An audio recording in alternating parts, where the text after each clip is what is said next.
Halton News right here on your TV. It's Monday, November 30th, and I'm Jessica Kading. Taking a look at our local COVID-19 numbers here in Halton, the region is reporting 47 newly confirmed COVID-19 cases since yesterday. The breakdown of where the new cases are is as follows. 4 new cases in Burlington, 14 in Oakville, 27 in Milton, and 2 in Halton Hills. There are 8 ongoing outbreaks in our local long-term care homes and retirement facilities, and the most recent was declared on Friday at Wellington Park Care Centre Long-Term Care Home. And Joseph Brand Hospital is now dealing with 2 inpatient medical units with COVID-19. Students in the Halton District School Board had today off as teachers prepare from all the switches between virtual and in-class learning. Regular classes, both online and virtual, will resume tomorrow. Ontario's Minister of Education, Stephen Lecce, commented today in their daily press conference that the spread of COVID-19 within Ontario's schools is 4 times less that of the community spread. All schools in Halton remain open, though 26 classrooms across our region, both public and Catholic, are currently closed due to COVID-19 cases. Dr. Lobo, Halton's Associate Medical Officer of Health, says the cases detected in schools most often come from the community and do not seem to be spreading within the classrooms or schools on a wider scale due to all the precautions in place. That being said, many are anxiously awaiting the release of a COVID-19 vaccine, but others remain skeptical as to how safe and effective they will be. Dr. Dale Kalina, the Director of Infection Prevention and Control at Joseph Brand Hospital, weighs in with his professional opinion.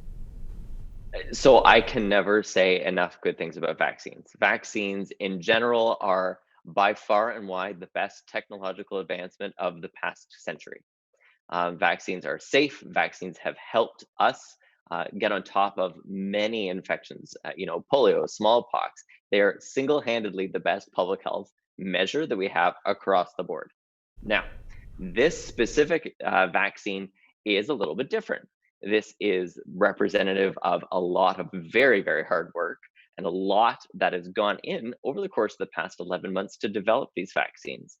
It's exciting to see that the vaccines are being developed so quickly, but it's also important to recognize that they are still being checked very closely for not only how effective they are, and that's the numbers that we've been seeing recently, that 95, 90% effectivity rate, but also to make sure that they're safe. And that's the most important thing as well, that we're not going to be giving a vaccine to somebody if we think that it's going to be unsafe. So if the benefits don't outweigh the risks, it's not going to be useful.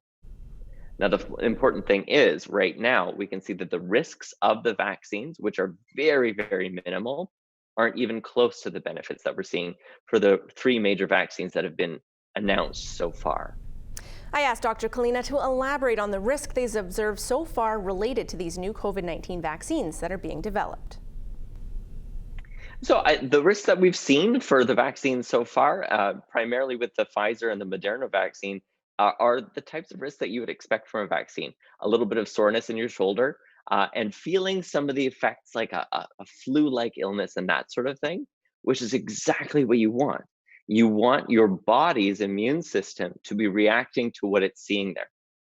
All an immunization or a vaccine is kind of a warning sign to the immune system to say, hey, sometime in the future, you might see this, recognize this quickly and kill it. And that's all this is. So the fact that some of the people that received some of the vaccines did experience some of those flu-like symptoms, it doesn't mean that they got sick, because you can't get sick from any of these types of vaccines. It does mean, however, that their immune systems recognized it. And that's how we know that it will work in the future. That and a whole bunch of biochemical tests. And while we await vaccine safety and approval through Health Canada, Dr. Kalina leaves us with this reminder. I think it's just important to remember that we think of getting infections in general from people we don't know or from high-risk situations. But this virus has shown us that you get infections from people you know and love and people that you bring into your home and are close to.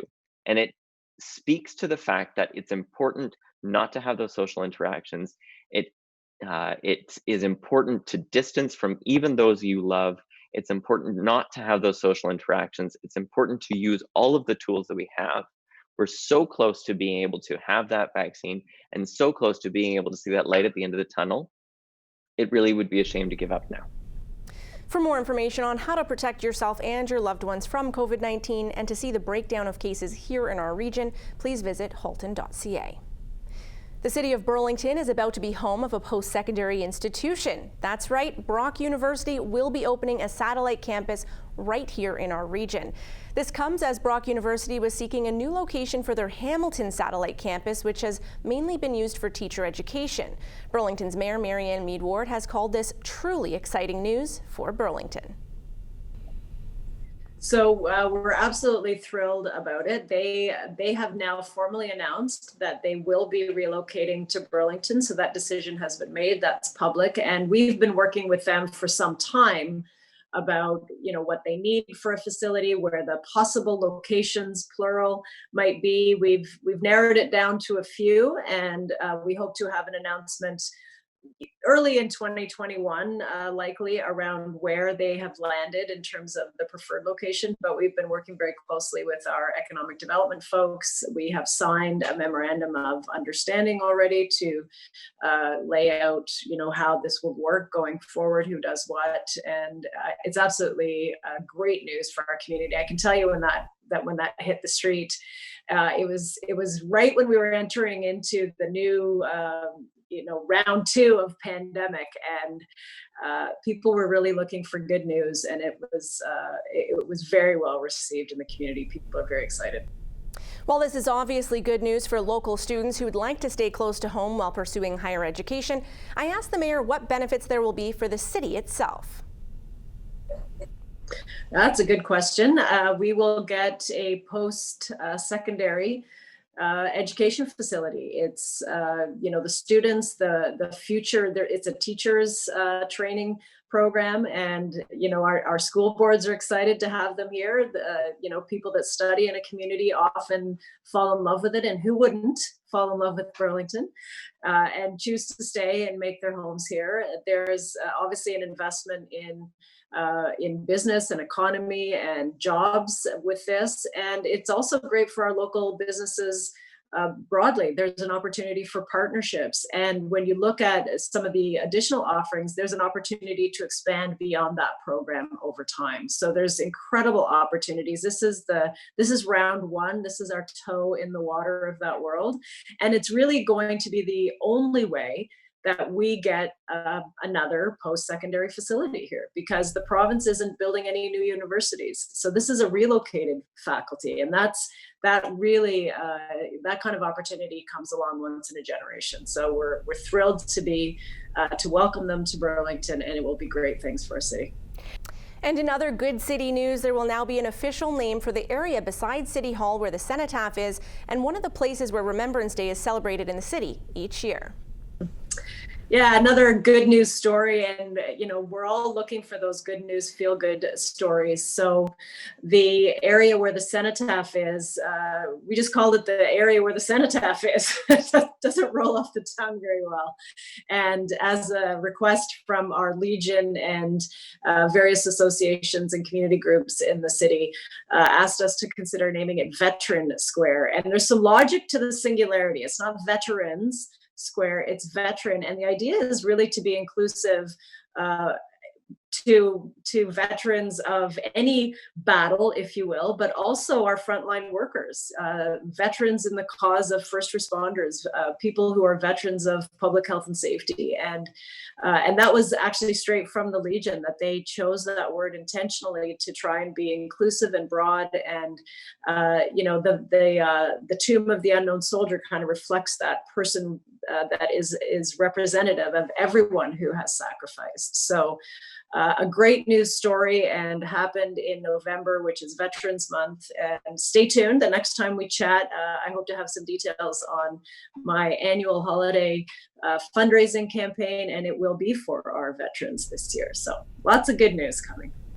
Tomorrow marks Giving Tuesday across the country, and Halton Gives is a collection of local charities and businesses as well as individuals right here in our community participating with a wide variety of initiatives, making it easier for you to give back right here where you live. The Halton Gives co-chair Karen Hudson has more. There's a lot of amazing organizations within the Halton community that are doing incredible work to support vulnerable populations, and there's a lot of people that want to give back and kind of want to support those organizations. And so tomorrow is a day, it's an opportunity for people to do that. But really the spirit of Giving Tuesday is meant to be year round. Tomorrow is just sort of one day that all of this activity is happening. You should also keep in mind that many of the initiatives involve donation matching, so you can instantly double the impact of your giving. Or if you're not in a position to support financially, there are still other ways to participate and give back tomorrow. No act is too small. You know, it can be a small act of kindness, reaching out to a neighbor who maybe doesn't have family around them right now, all the way to, if you're able to, financially supporting an organization that's important to you. But really, no act is too small. Just do what you can to celebrate the day. To see all of the opportunities and get involved in Giving Tuesday tomorrow here in Halton with Halton Gives, please visit givingtuesday.ca/partners/Halton Gives. In the spirit of giving, Burlington MP Karina Gould also offered some suggestions of upcoming food drives and charities that could really benefit from your generosity this season. The holiday season is approaching, and so I know that normally we'd all be getting ready for holiday parties and getting out and about in the community, and a lot of those things aren't necessarily available to us this year. But if you're still in the holiday spirit and you want to give back to your community, we have so many wonderful charitable organizations and service providers that could use your support if you're able, as well as a couple of upcoming food drives. The Teen Tour Band Boosters Food Drive is happening on December 6th. At the Burlington Center, and from December 3rd to 20th, the Gift of Giving Back is also doing their holiday food drive. So just encourage that those in our community, if you are able, please consider making a donation to help those out in need, and to really keep up that wonderful holiday tradition that we have here in our community. Thanks for being with us here on Halton News. We do need to take a short break, but we'll be right back with an update from the Oakville Blades. Stay with us.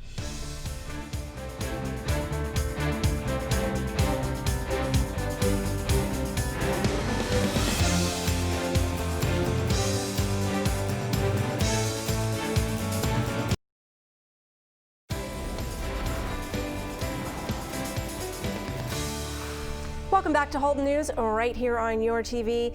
As the Oakville Blade season continues to be delayed, many graduating players find their future aspirations seem to be on hold. Nikki Wesley has more on the story. Out into the slot and Whittle, and that one is finally buried. The Blades go up 2-0. Croucher was Johnny on the spot to bury the rebound. That's the second point. Oakville Blade Luke Croucher had an outstanding rookie season last year, racking up 32 points in 51 games in the regular season. He's thankful for the Blade's first-class training program. I think, I'd attribute it to all the development we have here in Oakville. I've never really came by a coach like Jamie Storr that's kind of like focused on development so much. It's kind of right down the prep school path where you're on the ice every day, you're working out in the gym, you're doing as much as you can to get better, and that was why I came here in the first place. And I think everything kind of contributed to everyone around the room, my teammates, anyone in the locker room. Players who are better than me made me a better player today, and I'm able to bring that down to the younger generations soon to come if we have a season. At 20 years old, this is a crucial year for Croucher as he hopes to land an NCAA scholarship. I don't know what's going to happen with school. I want to pursue school, but with the guys who might draw more eligibility in NCAA, it's kind of like a crunch for us at the same time. So I'm just trying to stay positive. I'm trying to control what we can control, like getting better on the ice, getting better in the gym, and then kind of let the pieces fall into place for me. Assistant coach Ross Sloan is optimistic that Luke will land a scholarship. I think he's capable of playing Division I. Where that's the Atlantic or different division, that's up to the guys that are scouting. Division III is a no-brainer for me, though. I think if he doesn't land a D1, he'll have the pick of the crop for Division III teams. They've already started to reach out. Obviously, with the shortened season, they like their 2000s, so they're trying to pick up all the good ones before they go to all the D1 schools or, backup plans. Like, hey, if you don't get a D1, we're here for you. So we've had a number of teams call and talk to him about that. So he's excited that he's getting a little bit of transaction or action from the D1 schools and the D3 schools. So we'll see what plays out. But I definitely think either one, he'll be playing NCAA somewhere next year. Despite the continued delay to the start of the season, the Blades are trying to help showcase their skills for scouts in innovative ways. including recording team scrimmages. Like, that was one of the ideas coming into it, but obviously the restrictions of how many players we can have in the rink. We were having 5-on-5 games, scrimmages with our team, but we only have a maximum of like 25 guys in the rink, so that's just our team. Unfortunately, I wish we could have you guys out so you could video us, and we have other guys like in stat who are going to be editing our games and stuff like that moving forward, but I'm hoping we can actually pursue and have some scrimmages so we can actually send it out to our colleges. But that being said, our coach, Jamie Storr, has reached out to every single D1 program via email. So they're looking for players and all that kind of stuff. So I'm hoping we at least get an opportunity. We get at least a crunch at the bone. And So Luke's keeping a positive outlook and focusing on working hard to improve his game. In the meantime, the Blades seem to be doing all they can to make his dream of playing NCAA hockey a reality. Reporting for Halton News, I'm Nikki Wesley.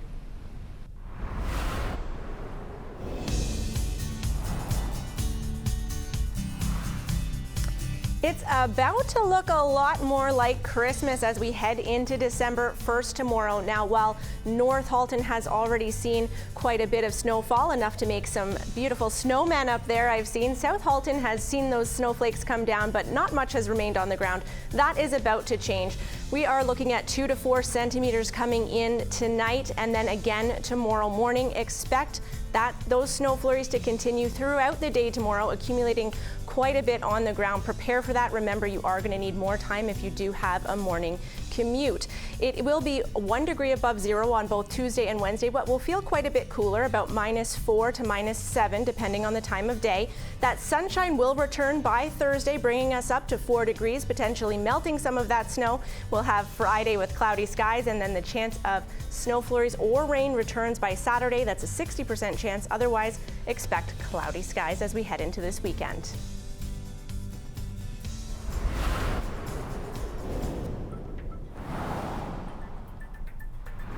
The Milton Chamber of Commerce would like to invite you to their upcoming business forum. This week on Wednesday from 1 to 2 o'clock, Milton MPP Parm Gill will be available to discuss various topics for businesses related to COVID-19, such as PPE grants for personal protective equipment for your employees, vaccine distribution and administration, and investments in mental health crisis services, to name a few. The Chamber is offering these virtual sessions for free to help during these trying times. For more information or to register, please visit miltonchamber.ca. And now we'll take a look at how some of Halton's top companies are performing on the markets today.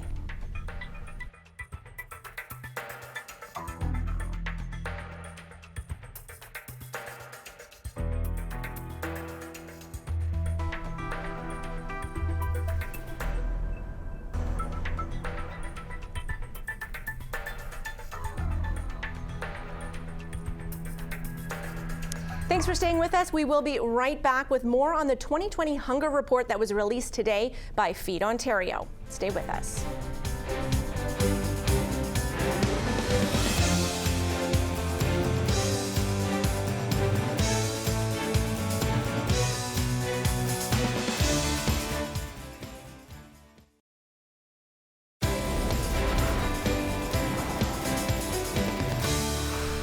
Welcome back to Halton News. Feed Ontario has released their 2020 Hunger Report today, and it's revealed that even prior to COVID-19, food bank use was already on the rise. The report points to Ontario's insufficient social assistance programs, a growth in precarious unemployment, and a lack in affordable housing in the province as primary reasons that more than 537,000 people accessed a food bank, visiting more than 3.2 million times in the year, and that was leading up to the pandemic. The Burlington Food Bank was one of 5 food banks that participated in additional surveying for the 2020 Hunger Report. The Executive Director, Robin Bailey, had this update for us today. And today is actually November the 30th. It's the release of the Hunger Report from Feed Ontario. We're really excited about it here in Burlington. A number of our clients were surveyed for some of the data that's within that report. You can find the report on our website, burlingtonfoodbank.ca, and take a look at it. If you have any questions or comments, use our website to communicate to us, info@burlingtonfoodbank.ca, and you can find out all kinds of different things about the report just by going through it.